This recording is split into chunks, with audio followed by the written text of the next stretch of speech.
మీ పిల్లల భవిష్యత్తు కోసం హైదరాబాద్ లో the best school future spark international school. నమస్తే రమగారు. నమస్తే జయ. రమగారు మంచి మంచి స్టోరీస్ చెప్తున్నారండి. బా వినేకి ఎంత బాగున్నాయో. ఇంకొక స్టోరీ ఏదైనా చెప్పండి అండి. కొంచెం పెద్ద కథ చెప్దాం. అట్లనే జనరల్గా మనం బ్రహ్మ రాసిన రాత, బ్రహ్మ వేసిన ముడి, బ్రహ్మ ముడి ఇలాంటివి వింటాం కదా. పెళ్ళిళ్ళు అలా అవుతాయి. ఏమిటో ఒక సంవత్సరం సంబంధం చూస్తారు, వద్దనుకుంటారు. పిల్లకి నచ్చదు, పిల్లాడికి నచ్చదు. మరుసటి సంవత్సరం, మూడో సంవత్సరం మళ్ళీ అదే సంబంధం వచ్చి ఆ పెళ్ళి అవుతూ ఉంటుంది. అవును, అప్పుడప్పుడు చూస్తాం కనెక్ట్ అవుతారు అలా. జాతకం కుదరలేదు అనుకున్న వాళ్ళు కూడా మళ్ళీ పెళ్లి చేసుకున్న వాళ్ళు కొంతమంది కనపడతారు. రాసి పెట్టి ఉందన్నమాట. అదేదో ఊరు నుంచి, ఏదో ఊరు, మాకు ఇక్కడ సుబ్రహ్మణ్య గారిని పురోహితులు ఫ్రెండ్స్, అక్క వాళ్ళ ఇంటికి వస్తారు బాగా. ఆయన యూపీ వెళ్ళి ఒక యూపీ బ్రాహ్మణ అమ్మాయిని పెళ్లి చేసుకున్నారు. వాళ్ళు హిందీలో మాట్లాడుకుంటూ ఉంటారు. మన పద్ధతిలేనమ్మా అన్నీ అంటారు, కానీ అక్కడ ఆవిడని చేసుకున్నారు పనిమాల. ఆయన చాలా హ్యాండ్సమ్, మంచి కుటుంబం, పెద్దది, చక్కగా ఉండేవారు, పెద్దవారు బాగా, నాకంటే పెద్ద ఆయనే. సడన్ గా వెళ్ళి అక్కడికి వెళ్ళి చేసుకున్నారు. వాళ్ళ కుటుంబంలో అందరూ వెళ్ళారు, ఈయన ఒకడికే అక్కడ పెళ్ళైంది. రాసి పెట్టి ఉందన్నమాట. అంతే కదా రమగారు. అక్కడి నుంచి రాసి తెచ్చుకున్నాను అంటుంటారు ఆయన. ఎప్పుడైనా మాట్లాడినప్పుడు అది గుర్తొస్తుంటుంది అనమాట. ఎక్కడి నుంచో చేసుకుంటాం పెళ్ళిళ్ళు ఎలాగో అయిపోతాయి. అసలు ఈ సంబంధం వీళ్ళకి ఎలా వచ్చింది అలాంటివి కూడా అనిపిస్తాయి విచిత్రంగా. బ్రహ్మ రాసిన రాతని, బ్రహ్మ వేసిన మూడని చెప్తాం. ఆ బ్రహ్మ వేసిన ముడి కథ అనమాట ఇది. పూర్వం ఓ రాజుగారు ఉండేవారు. ఆయనకి లేక లేక ఒక అపురూప సౌందర్యవతి అయిన పిల్ల పుట్టింది. మాధవి అని పేరు పెట్టారు. బాగుండేది, అంటే ముట్టుకుంటే మాసిపోతుంది అనిపించేది. దాదులు కూడా అందంగానే ఉండాలి ఆ పిల్లని చూసుకోవటానికి. మామూలు వాళ్ళు అంటుకుంటే పిల్ల పాడైపోతుంది అలా అనిపించేది. భలే అందగత్తె. పిల్ల పెరుగుతూ ఉంటే రాజుగారికి ఏమనిపించేది, చక్కటి పిల్లకి ఎట్లాంటి వరుడు వస్తాడో, గైరా వాడికి ఎలా ఇస్తాం, ఇంత అందమైన పిల్లకి ఇంతకంటే అందమైన వాడు కావాలి, కనీసం ఇంత అందమైనా ఉండాలి, ఎట్లా దొరుకుతాడు అనిపించేది. పిల్ల కొంచెం పెద్దది అవగానే ఒక 12 ఏళ్ళు వచ్చేసరికల్లా పెళ్లి సంబంధాలు చూడడం మొదలు పెడతారు. పాత రోజుల్లో అలాగే చేసేవాళ్ళు. ఆ రాజకుమారులు, ఈ రాజకుమారులు ఫోటోలు వస్తే ఈయనకి ఒకళ్ళు నచ్చేవాళ్ళు కాదు. అదేమిటి వీళ్ళు ఎలా ఉన్నారు, వాడికి ఆ ముక్కులా ఉంది, వీళ్ళకి కనుబొమ్మలు బాగోలేదు, వాడు ఏమిటో క్రూరంగా చూస్తున్నాడు, పిల్ల సాత్వికురాలు, పిల్ల అందగతే, అలా అనిపించేది. ఎలా పెళ్లి దిగులు పట్టేసింది ఆయనకి. ఆ వచ్చినవాడు రాజు అవ్వాలని బెంగ కాదు, ఇంత అపురూప సౌందర్యవతికి తగినటువంటి జగదేక వీరుడు కావాలి, వీరుడు కాదు అందగాడు కావాలి ప్రధానంగా. ఇక కుదరటల్లా. అయితే ఏమైంది, మంత్రి గారు అన్నారు, అదేంటి ప్రభు, రాజకుమారులే కావాలని ఎక్కడుంది, మామూలు వాళ్ళలో అందగాళ్ళు ఉండరు, ఎవరో ఒకళ్ళని చేసుకుందాం, మన పిల్లని చేసుకుంటే మా వాడే మన రాజు, ఏం పర్వాలేదన్నాడు. అక్కడి నుంచి ఊళ్ళో అందమైన యువకుల ఫోటోలు తెప్పించడం మొదలెట్టారు. వీడందగాడు, వాడందగాడు అంటే ఎవడందగాడు, ఈయనకి ఎక్కేది కాదు. ఎటు చూసినా కూతురే అందంగా కనపడేది. దిగులు పడుతూ ఉండేవాడు, చూస్తూ ఉండేవాడు. అయితే ఏమైందట, ఒకనాటి రాత్రి ఆయనకి కల్లో బ్రహ్మదేవుడు కనిపించాడు. ఎందుకు నాయనా దిగులు పడుతున్నావు, మీ అమ్మాయికి కావలసిన ముడి ఏనాడో వేసి ఉంచాను, వాడి పేరు ఫలానా పిల్లవాడు, వాడి పేరు అని పేరు చెప్పాడు. ఈయనకి బ్రహ్మదేవుడు ఏదో ముడేసి ఉంచాడని అర్థమైంది. అక్కడి నుంచి మంత్రితో చెప్పాడు, నాకు ఒక కాలు వచ్చింది, బ్రహ్మదేవుడు కనపడ్డాడు, ఆయన్ని స్వయంగా చెప్పాడు, పిల్లకి ఒక ముడి వేసి ఉంచాను, దీనికి తగిన వరుడు పుట్టాడు అని వాడి పేరేదో చెప్పాడయ్యా, నాకు సరిగ్గా అర్థం కాలేదు, ఈసారి మళ్ళీ బ్రహ్మదేవుడిని ప్రార్థిస్తానని కొంతకాలానికి రోజు అడగ్గా మళ్ళీ ఒకరోజు కలొచ్చింది. నేను దిగులు పడద్దన్నానా, కురవరట్టుతో మీ అమ్మాయి పెళ్ళి అవుతుంది అన్నాడు బ్రహ్మదేవుడు. పేరేమిటి, కురవరట్. అదేం పేరు, విచిత్రంగా ఉంది. కానీ ఈ విచిత్రమైన పేరుని ఈయన పెట్టుకున్నాడు, గుర్తుపెట్టుకున్నాడు. అక్కడి నుంచి మంత్రికి చెప్పాడు, పేరు చూడు వింతగా ఉంది, రాజుల్లో ఎలా ఉండే, వీరసింహుడు, ఆ సింహుడు, ఈ సింహుడు ఉండాలి, ఏదో ద్వారకానాథుడు, మిథిలానాథుడు అలా నాథులు ఉండాలి, నాథులు కాదు, సింహులు కాదు, ఈ కురవరట్టు పేరేమిటి. అక్కడి నుంచి మంత్రికి ఇంకొక ఐడియా వచ్చింది, మనం ఓ పని చేద్దామండి, మరి మన గూఢచారులు వాళ్ళు వీళ్ళు ఉంటారా, కొంతమంది మనకి వీళ్ళు కూడా ఉంటారంటే ఊళ్ళల్లో తిరిగేవాళ్ళు, సంచారానికి వెళ్ళేవాళ్ళు, అందరినీ పిలిచి విచిత్రమైన పేర్లు ఎవరివైనా కనబడితే రాసుకురండి, ఆ విచిత్రమైన ఫలానా పేరు వాడు ఏ ప్రాంతం వాడో గుర్తుపెట్టుకుని రాసుకురావాలి మీరని చెప్పారు. వీళ్ళ దగ్గర ఉన్న పేరేమిటి, కురవరట్ చెప్పారు. వాడు సంవత్సరాలు తిరిగే తర్వాత ఒకడు వచ్చాడు, ఈ కురవరట్టు పేరు అది రాసుకొచ్చారు వాళ్ళు, లిస్ట్ అంతా రాసుకొస్తే వీళ్ళ దగ్గర పేరు ఉంది కానీ ఈ పేరు వాళ్ళు చెప్పల, వాళ్ళని లిస్ట్ రాసుకురమన్నారు.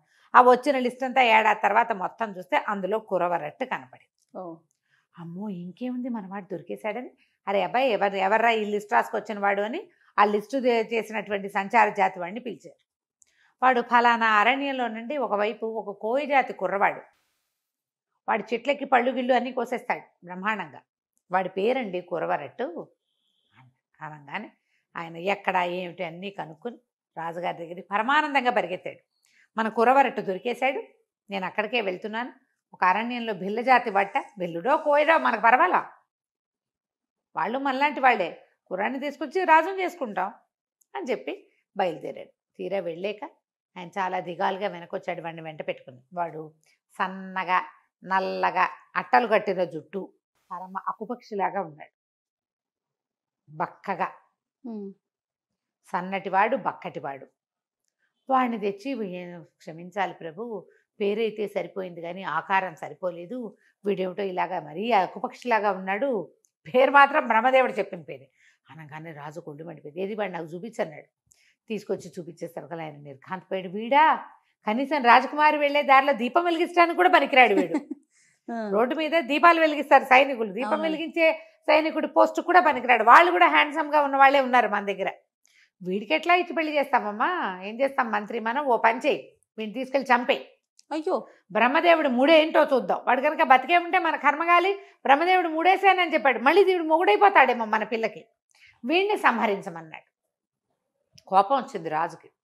బ్రహ్మదేవుడి ముడి ఆయన ఐడియా ఏమిటో చూద్దాం, పెద్ద కల్లో వచ్చి చెప్పాడు. 2 సార్లు వచ్చాడు, 2 సార్లు కురవరట్టు పేరు చెప్పాడు. ఈ దేభ్యం వాడికి ఇవ్వడానికి ఇంత అందమైన పిల్లని పెంచాం, చంపేసే అన్నాడు. అనగానే వాడు మంత్రి గారు నిర్ఘాంతపోయాడు. వాడిని పంపేయి అంటే బాగుండేది, చంపేయమంటే బాధగా ఉంది, నచ్చల. సరే అడవిలోకి తీసుకెళ్ళి చంపేద్దాం అనుకున్నాడు. వెంట పెట్టుకు తీసుకుపోయాడు.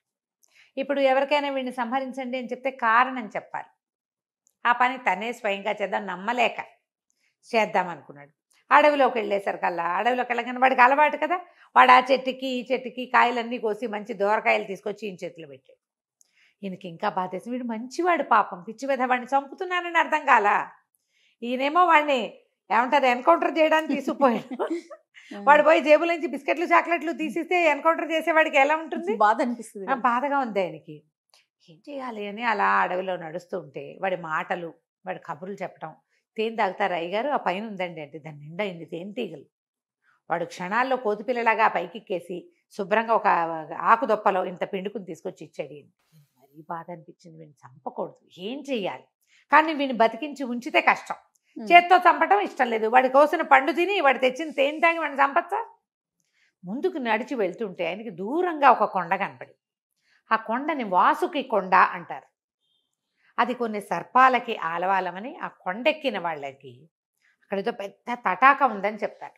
సర్పాలు ఉంటాయని, వాసుకి అనే మహాసర్పం ఆ వాళ్ళని భక్షించేస్తుందని కథలు చెప్పుకునేవాళ్ళు.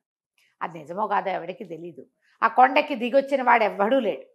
ఈయన అన్నాడు, అరే అబ్బాయి నాకు ఓ పని చేస్తావరా అన్నాడు. కురవరెట్టు చేస్తానండి, మీరు ఏం చెప్తే చేస్తాను. అయితే ఓ పని చేయి, ఆ కొండ ఎక్కు. ఆ కొండ మీదకి ఎక్కాక పెద్ద తటాకం ఉంది. ఆ తటాకంలో లోపల ఇసుక గులకరాళ్ళు ఉంటాయి. 2 సంచులు ఇచ్చాడు. ఈ సంచి నిండా గులకరాళ్ళు, ఈ సంచి నిండా ఇసుక పట్టుకురా.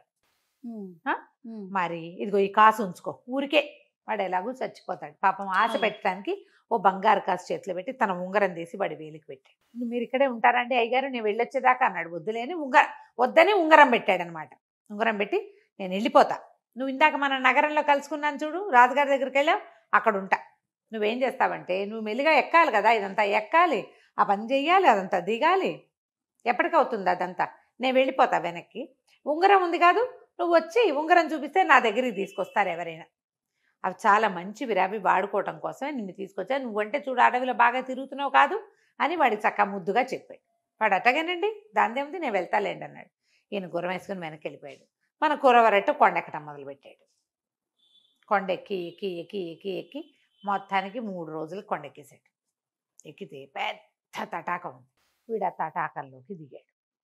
వాడు అప్పటికే 3 రోజుల నుంచి కొండెక్కుతున్నాడు.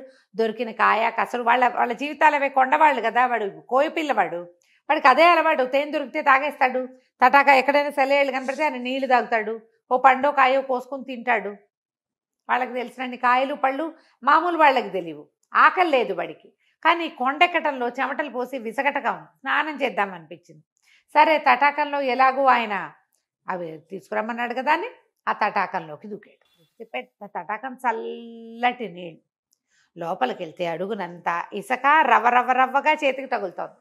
బోల్డ్ అన్ని రాళ్ళు ఉన్నాయి దాని నిండా ఆ తటాకంలో.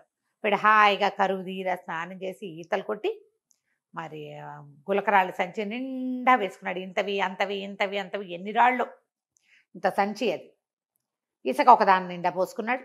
నీరంతా చేసాడు. అందులోంచి బయటకు వచ్చాడు. వాడికి వస్తుంటే అనిపించింది వాడు నల్లటి సన్నటి చేతులు ఏమిటో పచ్చగా మారిపోయినట్టు అనిపించింది. చేతులు రంగు మారిపోయినాయి. ఆ నీళ్ళు ఏమైనా పవర్ఫుల్ అయ్యి ఉంటాయి, వాటికి ఏదో శక్తి ఉంది. మంత్రి గారు అక్కడ పెద్ద రాజుగారి దగ్గర పెద్ద అధికారి, ఆయన నువ్వు అడిగాడంటే వీటికి ఏదో మహత్యం ఉంది, అందుకే అడిగాడు అనుకున్నాడు. దిగొచ్చాడు. దిగిక నగరానికి బయలుదేరాడు.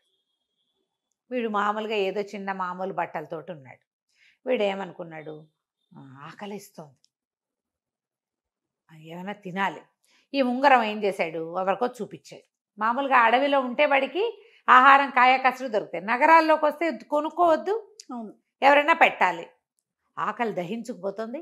ఇది చూపించేసరి కదా వాళ్ళు ఎవ్వరూ ఆ ఉంగరాన్ని గుర్తుపట్ల. ఏం చేయాలి? సరే ఆలోచించి ఏమనుకున్నాడు, మన దగ్గర మంత్రి గారు ఇచ్చిన కాసు ఉంది కదా, ఆ కాసుతోటి ఏమైనా కొనుక్కు తిందామని సరే కాసుతోటి ఒక కొట్లోకి వెళ్ళాడు. వాళ్ళు ఏమో చిచ్చి పిచ్చిగుడ్డలతో కొట్లోకి వస్తున్నామంటే సరే ఏమనుకున్నాడు, ముందు ఆహారం కొట్లోకి వెళ్ళకుండా ఆహారం తెచ్చుకుని తిన్నాడు. తర్వాత ఏం ఆలోచించాడు, 2 పూట్లకు సరిపడా తినేసాం. ఈ ఉంగరం చూపించాడు. ఉంగరం ఎక్కడా అది నడవల. ఒక కొట్లోకి వెళ్ళి ఏమనుకున్నాడు, ఈ ఉంగరం అమ్మేద్దాం, కాసుకు డబ్బులు వచ్చినాయి, ఉంగరానికి కూడా డబ్బులు వస్తాయని ఉంగరం చూపించేసరికల్లా ఆ ఉంగరంలో ఉన్న రాయి కాస్త ఎక్కడో పడిపోయింది. ఆ ఉంగరం చూసినటువంటి కంసాల ఆయన, ఈ మన బంగారపు కొట్ట ఆయన ఏమన్నాడు, ఇందులో రాళ్ళు ఉండాలి కదా, ఈ రాయి పోయింది. ఒట్టుంగురానికి ఏమొస్తుంది, కొంచెమే, అంత ఎక్కువ బంగారం ఏం లేదు, డబ్బులు ఇస్తా కానీ రాయి ఉంటే చూడు అన్నాడు. అనగానే వీడికి ఏమనిపించింది, ఇందులో రాయి లేకపోతే పీడా పోయి మన దగ్గర సంచి నిండా గులకరాళ్ళు ఉన్నాయి కదా, ఏదో ఒక రాయి ఏదో ఒక రాయి తెద్దామని చిట్టి ఒక రాయి తీసి ఆయన చేతిలో పెట్టాడు. తీసుకొచ్చాడు. రూమ్ వెళ్ళి తను ఎక్కడున్నాడో అక్కడి నుంచి దాచిపెట్టాడు. అక్కడి నుంచి పుచ్చుకొచ్చాడు. అవి ఎక్కడ పడితే అక్కడ పెట్టడానికి వీల్లేదు, మంత్రి గారికి అప్పచెప్పాలి కదా, పాపం దాచాడు బయట. ఆ రాయి చూసేసరికి వాడు నిర్ఘాంతపోయాడు. అయ్య బాబోయ్ ఎక్కడిది ఇది అన్నాడు. నాదేనండి ఉంగరంలో ఉండేది అంటే ఆయన అటు ఇటు తిప్పి చూసి, నేను దీన్ని కొనలేనేమో, ఓ 300 ఇస్తాను అన్నాడు. అనగానే వీడికి అనిపించింది వీడు కొనలేనేమో అన్న డైలాగు 300 మ్యాచింగ్ అవ్వాల. వీడు మహా తెలివైన వాడు. వాడు కాస్త అనుమానంగా మొహం పెట్టాడు. అంతేనా అన్నాడు. సర్లే పోన్లే 400 ఇస్తాను అన్నాడు.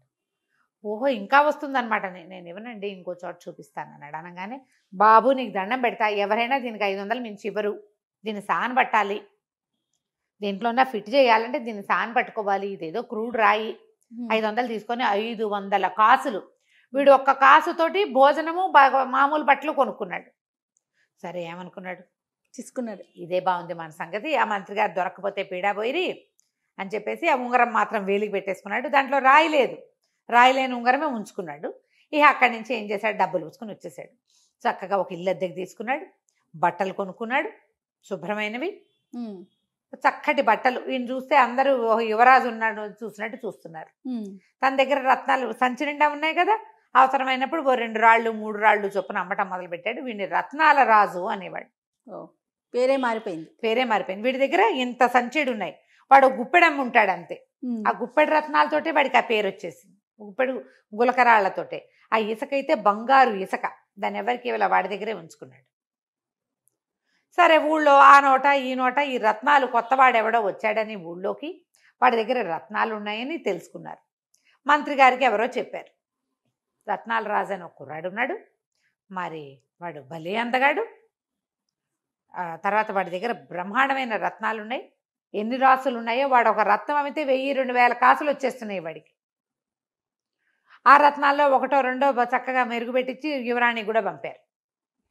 రాజు కూడా కొంటాడు వాటిని. అక్కడి నుంచి రాజు అన్నాడు, ఏమిటి మనకి ఊళ్ళో అంతా ఇంత అందగాళ్ళు ఉంటే గురించి ఎవరు చెప్పలేదు, వీడెవడో కొత్తగా వచ్చిన వర్తకుడు భలే అందగాడని చెప్తున్నారు, వర్తకుడు అయితే ఏమిటి, మన పిల్ల నుంచి పెళ్లి చేయొచ్చు, ఆ అబ్బాయిని చూసిరమ్మన్నాడు. ఈ మంత్రి గారి సుబుద్ధి ఓ చిన్న పటాలాన్ని వేసుకుని రత్నాల రాజును చూడపోయాడు. ఈయనేమో కురవరట్టును గుర్తుపట్టలేదు, కురవరట్టు మంత్రి గారిని గుర్తుపట్టలేదు. ఇద్దరు ఒకళ్ళనొకళ్ళు చూసుకున్నారు. చూసి అబ్బో పిల్లాడు భలే అందగాడు, కుర్రాడు, వివాహం అయిందా అన్నీ కనుక్కున్నాడు. కాలేదన్నాడు.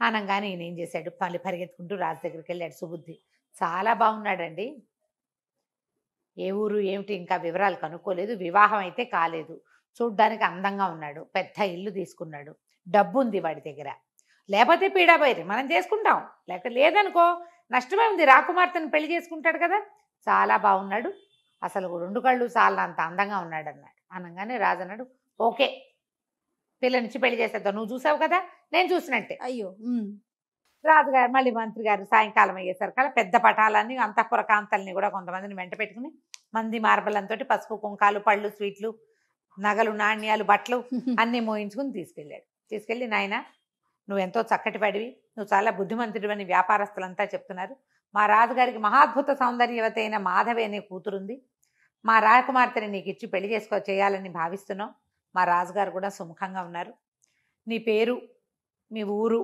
వివరాలు జాతక చక్రం అవి చెప్తే అవన్నీ చూసుకుని ముహూర్తం పెట్టిస్తాము అన్నాడు.